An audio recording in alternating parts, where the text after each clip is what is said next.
오늘은 기도를 시작할 즈음에 라는 제목으로 말씀을 전하겠습니다. 다니엘서는 총 12장입니다. 다른 예언서에 비하면 길지도 않고 짧지도 않고 엄청 긴 예언서가 있고 엄청 짧은 예언서가 있는데 다니엘서는 한 중간쯤 되는 것 같습니다. 다니엘서 하면 생각나는 내용들이 있죠.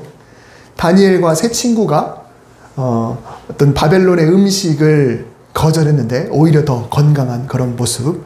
그리고 다니엘의 친구들 3명이 우상에게 절을 하지 않았다가 풀무불이라고 하죠. 그러니까 용광로 같은 그곳에 이렇게 태워서 죽이려고 던졌는데 정말 털끝 하나 상하지 않고 그대로 나온 그런 내용이 있고요. 또 유명한 내용이 다니엘이 사자굴에 들어가게 됐는데 거기서도 정말 무사히 빠져나온 그런 이야기, 가장 유명한 이야기들을 우리가 알고 있습니다. 그런데 여기까지의 이 주요 이런 에피소드와 같은 이야기들은 다니엘서의 전반부에 해당하는 내용입니다. 1에서 6장. 그러니까 총 12장 중에 절반인데 나머지는 다니엘이 환상을 보는 이야기입니다. 환상을 보고 다니엘이 하나님께 그 뜻이 무엇입니까? 라고 물어볼 때 하나님이 이런저런 방법으로 때로는 천사를 보내서 그 환상에 대한 해답을 주시면서 결국은 앞으로 이 중동 지역을 고대 근동 지역을 차지하고 있던 제국들의 흥망성쇠에 대해서 하나님이 예언을 하시고 거기에 끼어있는 이스라엘 민족들과는 어떻게 될 것인가, 그리고 장차 오실 예수 그리스도에 대한 예언까지 이 다니엘서에 담겨 있습니다. 그러니까 다른 예언서에 비하면 내용이 그렇게 길지는 않지만 역사의 어떤 그런 스펙트럼을 보고 볼 때는 굉장히 깁니다. 바벨론, 그리고 페르시아, 그리고 마케도니아, 헬라, 그 알렉산더 제국, 그리고 로마까지 먼 미래까지 다 담고 있는 예언의 말씀이 다니엘서에 담겨 있죠. 그래서 오늘 이제 본문이 9장인데요. 이 9장은 후반부에 들어 있습니다. 다시 말하면 그 강대국들의 그런 흥망성쇠 속에 들어있는 내용 중에 하나가 이 9장입니다. 다니엘은 바벨론 때 포로로 끌려왔지요. 그런데 하나님께서 특별히 다니엘에게 지혜를 주셨고 다니엘에게만 지혜를 주신 것이 아니라 다니엘을 다스리고 있던 그 이방 그 왕, 거의 신과 다름없는 그 왕들이 다니엘을 아끼도록, 좋게 보도록 하나님이 또 도우셔서 이 제국이 바뀌는데 바벨론에서 그 다음에 메데, 그리고 메데바사, 이게 메데는 잠깐이었고요. 이렇게 지나가는 상황 속에서 여전히 높은 자리에 올라 있게 되는 겁니다. 오늘날로 말하면 왕 옆에 있는, 임금 옆에 있는, 그리고 대통령 옆에 있는 최측근 보좌관, 삼국지의 유비의 옆에 있던 제갈공명과 같은 역할을 왕이 바뀌어도 사람을 갈아치우게 돼 있는데 왕국이 바뀌었는데도 그대로 여전히 그 자리에 있었다라는 것은 볼 수가 없는 그런 현상이죠. 하나님이 그만큼 다니엘에게 지혜를 주셔서 다른 사람은 감히 따라올 수 없을 정도의 그런 지혜로 나라를 통치하는 데 큰 힘을 주었습니다. 9장에 들어서면 바벨론이 아니라 페르시아의 왕 다리오라는 사람이 등극한 첫 해가 나옵니다. 그래서 오늘 본문 9장에 그러니까 바벨론이 망하고 메데바사가 세워지고 그리고 바사, 이 바사가 바로 오늘날로 말하면 페르시아인데 이 페르시아의 다리오 왕이 세워진 첫 번째 해 어느 날 다니엘이 책을 읽습니다. 아마 두루마리를 읽었겠죠. 근데 그 두루마리가 뭐였냐면 예레미야서였던 것 같아요. 예레미야서. 그러니까 그게 그래도 이렇게 구전으로 내려오면서 기록하는 사람들이 있었기에 다니엘이 그 글을 읽었습니다. 근데 이 글을 읽다 보니까 하나님께서 예레미야에게 하셨던 예언의 말씀이 들어 있었습니다. 지난 7월, 8월에 우리가 매일매일 이 예레미야서를 묵상했었어요. 예레미야서의 전반부만 묵상했습니다. 예레미야서는 굉장히 깁니다. 굉장히 50장에 달하는 엄청나게 긴 내용인데 그래서 우리가 2달을 했는데도 전반부밖에 못했어요. 자, 근데 예레미야서를 보면 예언자들을 통해서 하나님이 하신 그 메시지의 변화가 나옵니다. 먼저는 이스라엘 백성의 잘못을 세세하게 지적해요. 그리고 회개하라고 촉구합니다. 너희들 이랬다가 큰일 난다. 회개해야 된다. 그래도 돌아오지 않으니까 또 계속해서 회개하라고 촉구를 합니다. 계속 회개하라 말씀하시다가 어느 순간에 이르러서는 이제는 이스라엘을 그 땅에서는 포기해요. 그 땅에서는 포기합니다. 그리고 백성에게 이렇게 이야기합니다. 이제는 회개하지 말아라. 회개해도 받지 않겠다. 이제는 예레미야 너도 회개하란 말 하지 말아라. 이 정도까지 하나님이 말씀하세요. 이제는 너희가 멸망을 당할 것이고 포로로 먼 나라로 끌려갈 것이다. 심지어 너희들이 그렇게 믿고 있던 마치 마지노선처럼 여기고 있던 이 예루살렘 성전마저 허물어질 것이다. 그러면 포로로 가면 예루살렘 성전이 완전히 멸망당하고 나면 그제서야 너희가 아하 하나님의 경고가 진짜 맞구나. 그제서야 돌이키는 일이 있게 될 것이다. 그제서야 마음을 나에게 향하게 될 것이다 라는 예언이 예레미야서에 들어있더라는 거예요. 그러니 그전에는 그냥 멸망당해서 우리가 왜 이렇게 됐나 이렇게만 생각하고 있었는데 예레미야서를 보면서 아하 그래서 우리가 여기에 있는 것이구나. 그리고 예레미야서에 보면 70년이 지나면 예루살렘이 회복될 것이다 라는 것을 알게 되었습니다. 다니엘이 이 말씀을 읽기 전에는 이스라엘이 징계받아서 멸망당하고 그냥 먼 타국에서 이렇게 살다가 우리 민족은 그냥 끝나는 건가 보다 이렇게 생각을 했는데 말씀을 읽다 보니까 타국 생활이 기한이 있더라는 거죠. 기한이 있어요. 그래서 70년이구나. 70년이 끝나면 예루살렘이 회복될 것이다 라는 말씀, 이 말씀은 결국 우리가 예루살렘을 중심으로 다시 모일 수 있고 새 출발을 할 수 있겠구나 라고 하는 소망을 갖게 된 겁니다. 말씀을 통해 소망이 생기고 그리고 말씀을 통해 죄가 떠올랐습니다. 그래서 다니엘은 하나님께 기도하기 시작하는 거예요. 그래서 오늘 본문 3절부터 19절까지는 이 기도의 내용이 아주 길게 나오고 있습니다. 죄에 대한 먼저 근신하고 다니엘이 먼저 그리고 애통하는 의미에서 베옷을 입고 죄를 머리에 뒤집어 쓰고 금식까지 하면서 기도를 시작하는 거예요. 이 말씀을 읽고 나서 그냥 이거로 끝이 아니구나. 우리에게 뭔가 기회가 있구나. 그러면 내가 기도해야지 라고 생각하고 그렇게 마치 장래에 터졌을 때 나라가 멸망했을 때 이런 그런 아픔처럼 옷에 베옷을 입고 죄를 머리에 뒤집어 쓰고 낮아지면서 금식하면서 하나님께 기도를 드리는 겁니다. 이 기도의 내용을 요약을 해보자면요. 먼저 하나님은 언약의 하나님이십니다. 어떤 언약이냐면 규례와 명령과 율법을 잘 지키는 자에게는 인자를 베푸시는 분이시고 반대로 어기는 자에게는 징계를 내리는 분이십니다. 하나님은 공의로우셔서 반드시 이 언약대로 행하는 분이십니다. 그런데 과거에 보니까 우리가 그 언약을 어겨버렸습니다. 우리가 하나님을 떠나 죄악을 선택했습니다. 그리고 죄악을 떠나지 않았습니다. 그러니 벌을 받았네요. 하나님이 오르십니다. 하나님이 애초에 언약을 하셨던 그 말씀대로 그 공의대로 진짜 그대로 이루어졌습니다. 라고 과거의 일을 이야기를 합니다. 그리고 이 기도를 통틀어서 본문 20절에서 이렇게 이야기를 합니다. 내가 내 죄와 이스라엘 백성의 죄를 고백했습니다. 그리고 하나님의 거룩한 산, 즉 예루살렘을 위하여 하나님 앞에 간구했습니다. 다니엘은 자기의 죄를 고백했답니다. 그리고 이스라엘 백성의 죄를 고백했습니다. 죄를 고백했다는 것은 곧 회개했다는 것이죠. 즉, 내 죄를 회개하고 그리고 다음에 이스라엘의 죄를 회개했습니다. 근데 이 이스라엘의 죄라는 건 뭔가요?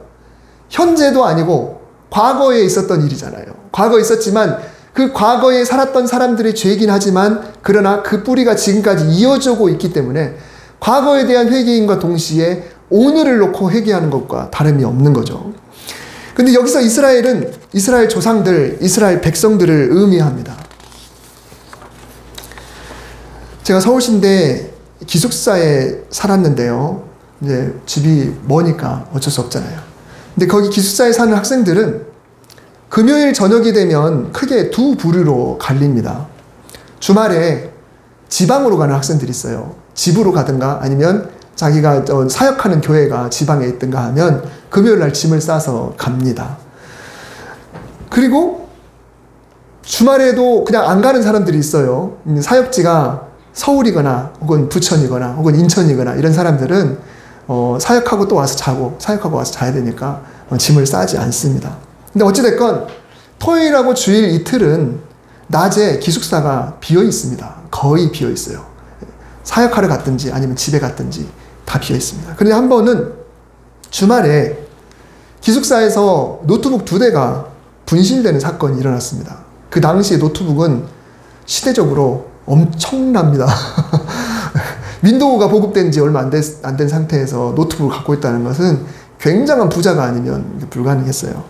근데 이 2대가 서로 다른 방에서 없어졌어요. 그리고 그 2대 다 우리 동기가 주인이었습니다. 동기들이었어요.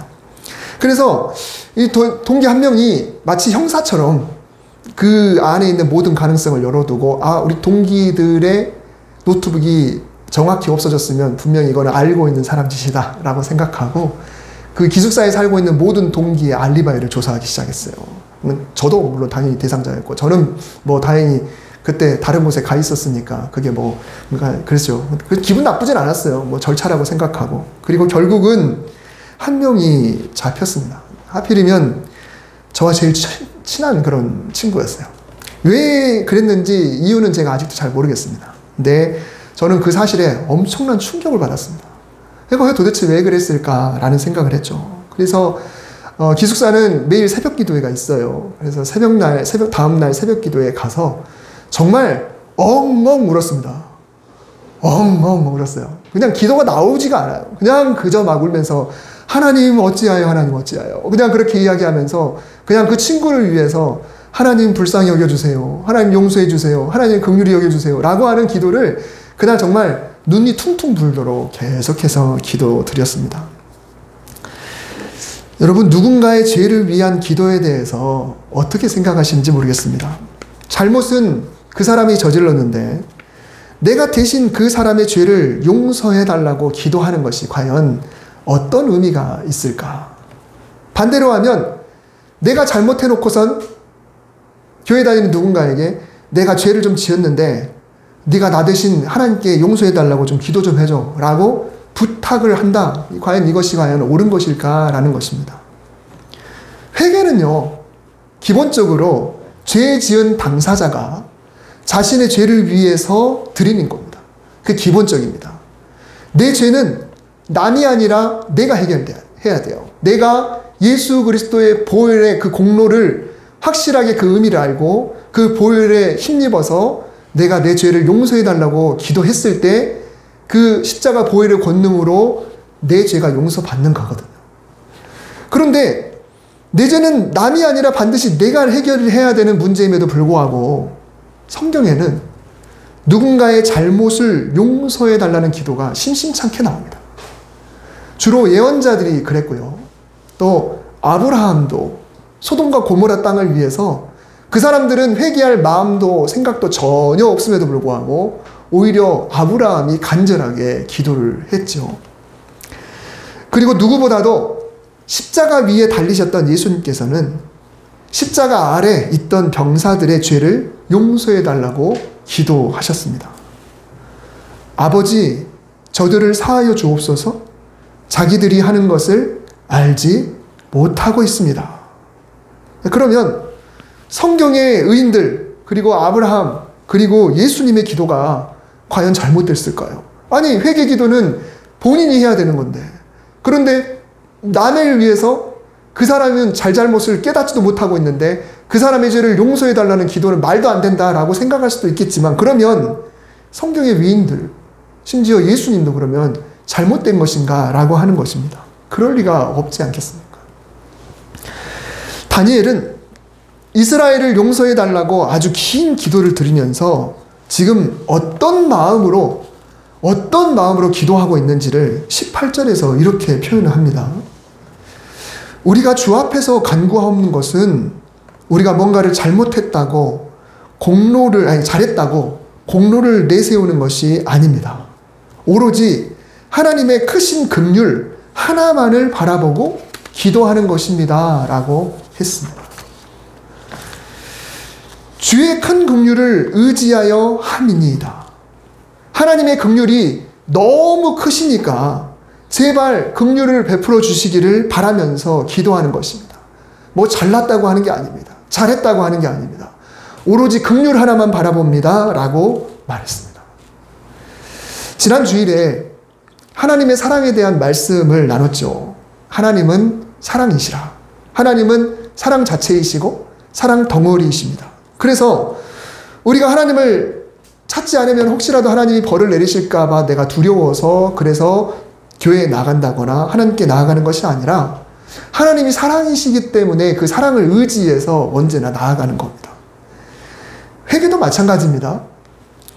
내 죄를 용서해달라는 그런 기도는요, 당연히 내 의를 내세운다고 하면 변명이 돼요. 그러니까 하나님께 어떤 죄에 대해서 고백하면서도 하나님 사실은 여차저차해서 저도 이만저만한 사정이 있어서 그런 죄를 저지른 거예요 라고 하는 건 뭔가요? 그래도 내 의가 조금이라도 있다라는 것을 어떻게든지 어필하기 위해서 그렇게 이야기를 한 거잖아요. 그래서 그렇게 이야기를 한다 그러면 다니엘의 기도하고는 달라요. 다니엘은 뭐라고 이야기합니까? 내 의가 아니라 오로지 하나님의 긍휼 이것만 의지해서 기도하는 겁니다. 그렇다면 누군가의 죄를 용서해달라는 기도도 마찬가지입니다. 지금 다니엘은 자기의 죄만 그렇게 한 것이 아니라 누군가의 죄에 대한 기도도 마찬가지의 마음으로 하는 거예요. 너무 많이 생각할 필요가 사실 없습니다. 그저 구하면 되는 거죠. 우리가 누군가의 죄를 위해서 기도할 때 이래도 되는 건가? 이래도 되나? 이게 옳은 건가? 라고 너무 깊이 생각할 필요가 없다는 거예요. 언젠가 잠시 멈춰 말씀을 들을 때라는 제목으로 제가 설교를 했었습니다. 그때는 우리가 뭔가를 하나님께 달라고 구할 때 그냥 달라고 하지 말고 잠시 멈춰서 이 기도가 과연 하나님의 말씀에 비추어 옳은가를 먼저 점검해 보아야 된다라는 그런 말씀을 드렸던 적이 있습니다. 하나님 그렇게 해주세요. 하나님 이렇게 해주세요. 이렇게 선택하게 해주세요. 이런 기도는 그냥 내가 하나님께 막 쏟아내기보다는 과연 말씀에 비추어 볼 때 내가 구하는 이것이 과연 하나님 말씀에 비추어 볼 때 옳은가 아니면 진짜 아닌데 내가 그냥 구하는 것인가 이런 거를 점검해 볼 필요가 있습니다. 그런데 누군가의 죄를 위해서 드리는 기도는 그 자체가 옳습니다.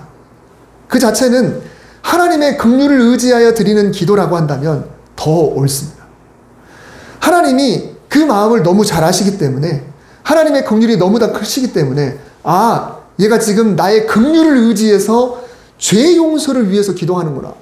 죄 용서를 위해서 기도하는 것이 과연 성경에 보면 이게 맞는 건가? 그럼 이런 것을 우리가 굳이 깊이 생각할 필요가 없다라는 거예요.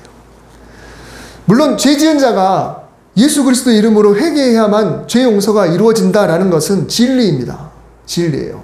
그렇지만 누군가의 죄를 위해서 하나님의 긍휼을 의지해서 기도하는 것 역시 말씀을 놓고 볼 때는 옳은 거거든요. 두 개는 어떻게 보면 뭔가 좀 모순돼 보입니다.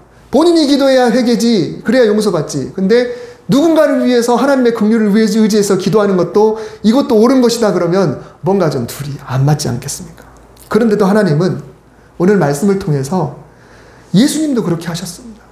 하나님의 긍휼을 의지해서 누군가의 죄를 용서해달라고 기도할 수 있다고 우리에게 말씀을 하고 계세요. 본문 20절 이하를 다시 보면요. 다니엘이 자신의 죄와 그리고 이스라엘의 죄를 고백하고 하나님 앞에 기도를 하는데 갑자기 가브리엘이라고 하는 천사가 날아왔어요. 여기서는 한 사람이라고 그랬는데 가브리엘은 천사입니다.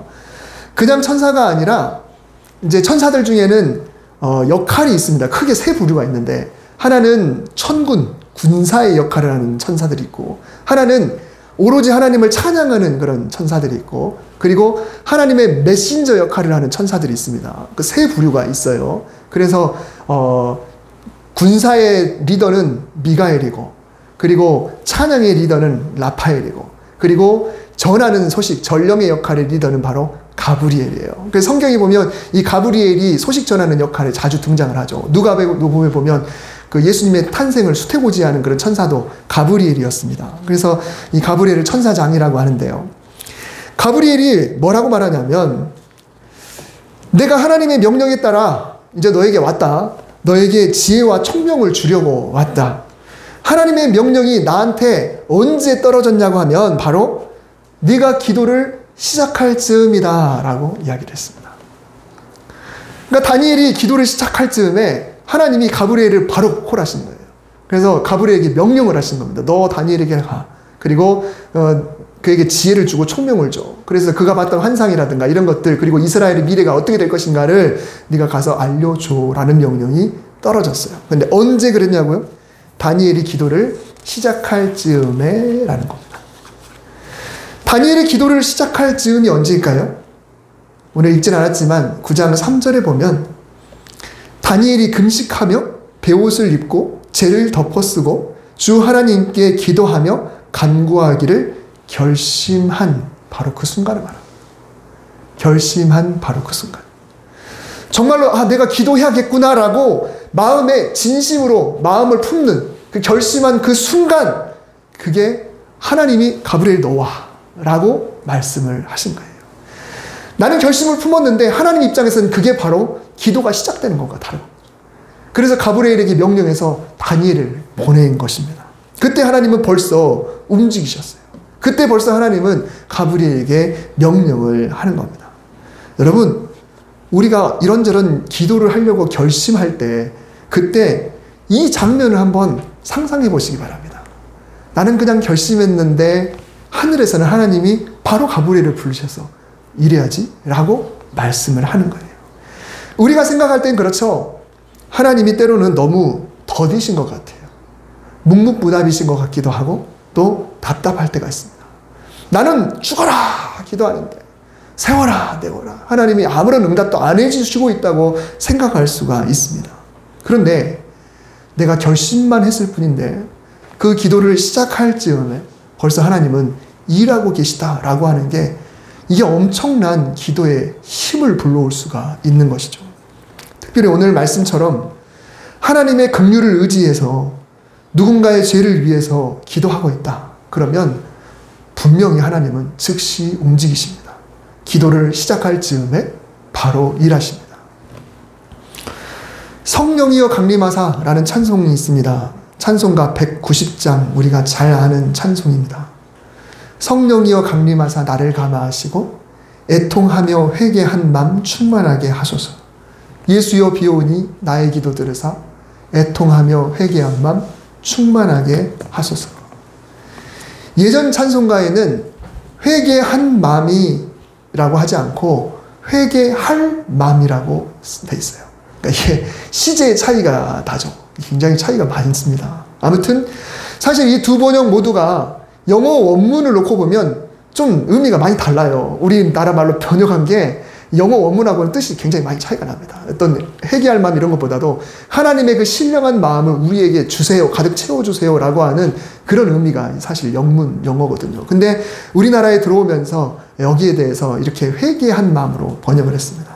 아무튼 이 새 찬송가를 연구하신 분들은 이 찬송을 부르는 이들이 우리가 이미 과거에 회개하여 죄사함의 은총을 경험한 사람이다라고 하는 전제하에 그때 그 회개했던 그 마음이 계속 우리에게 충만했으면 좋겠습니다 라고 하는 마음을 담아서 회개한 마음이라고 한 것 같아요. 예전에 회개했던 그 마음이 평소에도 충만해야, 그래야 어떤 회개의 삶을 살아갈 수 있게 될 거다라는 거죠. 그런데 이전 찬송가에서는 성령께서 우리 마음에 찾아오셔서 마음을 움직여서 회개하겠다는 생각, 내가 회개해야겠구나, 회개해야겠다라는 그런 마음을 가득 채워달라라는 그런 의미로 회개할 마음이라고 그렇게 기록을 했습니다. 나 자신을 놓고 볼 때는, 우리가 이미 예수님을 믿고 있는 상황 속에서 나 자신을 놓고 볼 때는 회개한 마음이라고 하는 게 맞습니다. 맞아요. 그렇지만 타인을 놓고 볼 때, 그런 사람을 놓고 볼 때는 회개할 마음이 훨씬 더 마음에 와닿는 것 같아요. 분명 이 죄는 예수님의 보혈 앞에 자신이 통회하고 자복하고 돌이켜야 용서를 받습니다. 이건 진리입니다. 절대 진리예요. 그러나 우리가 누군가의 죄를 위해서 기도하면 기도했다고 그 사람이, 하나님이 그냥 용서해 주는 건 아니에요. 내가 그냥 기도했다고 그 사람은 아무 마음이 없는데 하나님이 그냥 그 사람 죄를 용서해 주는 거 아니에요. 그 사람이 예수 그리스도의 보혈을, 그 공로를 알고, 그 힘의 파워를 알고, 그래야 예수님 앞에 내 죄를 고백해야 죄가 용서받는 건 맞습니다. 그렇지만 우리가 기도하게 되면 어떤 일이 벌어질까요? 성령님이 즉시 움직이셔서 그 사람에게 회개할 마음을 넣어주기 시작하는 겁니다.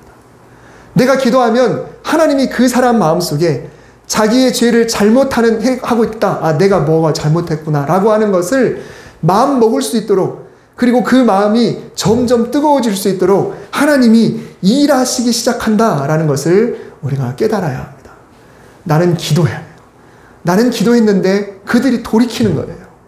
그래서 다니엘이 이렇게 기도했을 때 이스라엘 백성들이 그래도 포로지에서도 하나님 말씀을 읽고 묵상하고 연구하면서 왜 이렇게 됐을까? 왜 이렇게 됐을까? 결국 말씀으로 돌아가 보자 라고 하면서 그 먼 곳에서 말씀을 연구하기 시작했어요. 그래서 포로지에서 이 율법 연구가 그냥 굉장히 발전을 하게 됐던 거거든요.